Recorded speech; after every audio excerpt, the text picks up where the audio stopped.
کو روزے کے ساتھ کیا مناسبت ہے کہ جب کوئی مرد عورت روزہ رکھتا ہے یا رکھتی ہے تو پچھلے 330 دن کے گناہ، آج روزہ رکھا،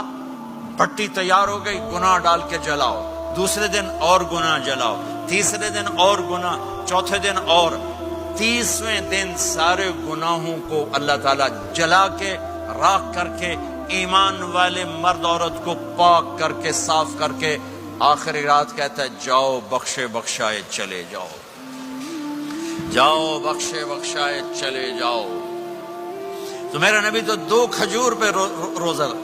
روزہ رکھتے تھے۔ اور ایک بڑا خوبصورت واقعہ ہے رمضان کا، کہیں سے بکرے کی سری پکی ہوئی آ گئی تو اب بڑے شوق سے کھا رہے تھے، اور ساتھ ارباز بن ساریہ بھی تھے، حضرت علی بھی تھے اور حضرت مقداد بھی تھے، 3-4 آدمی سری کھا رہے تھے۔ بلال رضی اللہ تعالیٰ عنہ آئے کہ یا رسول اللہ سحری کا ٹائم ختم ہو گیا ہے، میں اذان دینے جا رہا ہوں، آپ کھانا پینا بند فرما دیں۔ اب میں کہا ٹھیک ہے، وہ باہر چلے گئے،